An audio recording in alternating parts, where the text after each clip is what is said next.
Olivier Gay, bonjour, de retour à Dijon, et cette fois ce n'est plus pour les talons hauts rapprochent les filles du ciel, mais bien pour Le Boucher, votre dernier ouvrage. Alors, pour rappel, les talons hauts rapprochent les filles du ciel, vous étiez à Beaune, vous aviez obtenu le prix du premier roman policier au Festival international du film policier. C'était un film sorti donc aux éditions Le Masque, en 2012, en avril, voilà. Un livre très sympa, on s'était rencontrés à ce moment-là. Et alors depuis le festival, quel a été votre parcours, la presse et tout, les médias? Déjà, je suis très content d'être de retour en Bourgogne. Il faut croire que que je suis abonné à la Bourgogne. C'est un parcours auquel je m'attendais pas du tout parce que c'est vrai que le prix m'a ouvert beaucoup de portes.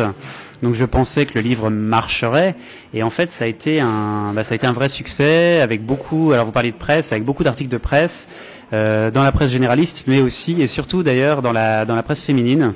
Donc les Elle, Biba, Marie-Claire etc. Donc ça m'a fait très plaisir parce que du coup j'ai eu l'impression d'avoir à la fois un public de polar et puis un public plus féminin.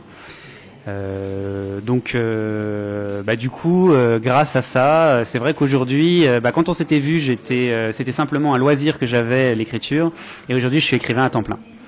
Donc aujourd'hui, justement, voilà, vous êtes en séance de dédicace à la Libre de Lu Chapitre pour Le Boucher, votre dernier ouvrage sorti aux éditions Midgard. Donc voilà, donc un premier livre en avril, un nouveau en septembre. Comment ça se fait que vous arrivez à écrire aussi rapidement 2 livres comme ça et 2 livres pas des moins volumineux? Alors pour être honnête, j'ai triché. C'est-à-dire que, en l'occurrence, le premier livre à avoir été écrit, c'était Le Boucher. Simplement, dans le domaine de l'édition, il y a des délais qui sont très longs puisque les éditeurs ont des plannings à respecter. Donc généralement, lorsqu'un livre est accepté, il met 1 an ou 1 an et demi à sortir. Donc Le Boucher, j'avais eu un accord il y a 1 an et demi. Et entre-temps, j'ai proposé les talons hauts à un éditeur et le fait d'avoir eu le prix a accéléré tout le processus et a fait qu'il est sorti avant. Mais donc Le Boucher était écrit depuis longtemps. D'accord. Et donc dans ce livre, pas de citation cette fois. C'est peut-être pas plus mal. Vous en avez quand même eu envie, non?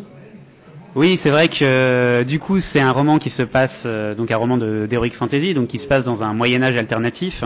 Donc c'est vrai que forcément tout ce qui peut être chanson du colonel Raël sont un peu moins applicables à la situation. Justement, vous l'avez dit, un roman de fantastique.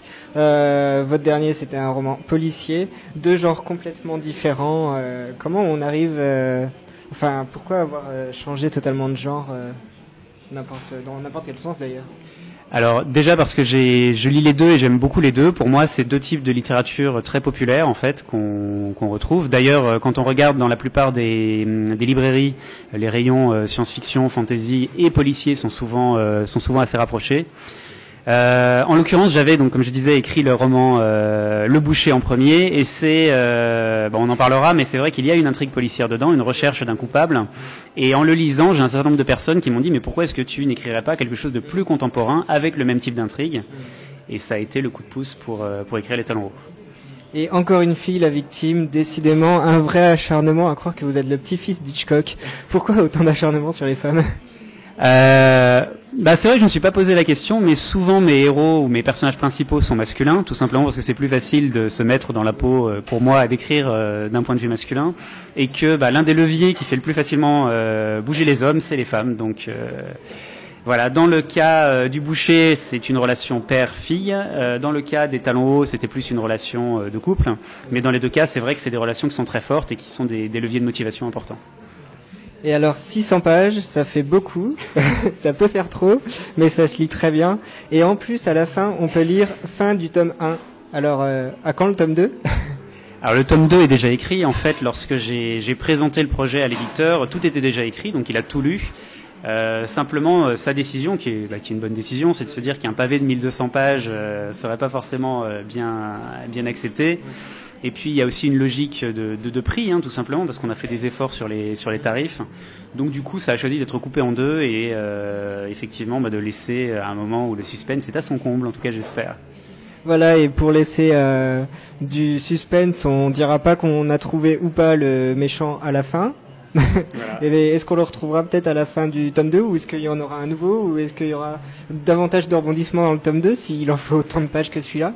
Alors oui, effectivement, en lisant ce tome, donc finalement la question, c'est ce qui est dit en 4e de couverture, hein, donc il n'y a pas de spoiler là-dessus. C'est simplement de savoir finalement qui a tué la fille du boucher, qui a tué Deria. Évidemment, la réponse n'est pas aussi facile que ça, pas aussi simple qu'on peut l'imaginer, j'espère, en lisant. Et la réponse viendra évidemment dans le tome 2, oui. Et c'est un grand talent d'ailleurs que vous avez pour faire en sorte qu'on n'arrive jamais à trouver la fin dès les premières pages et même même pratiquement dans les dernières pages. C'est assez impressionnant. Et ben merci beaucoup en tout cas. Et ben à bientôt pour le tome 2. À bientôt.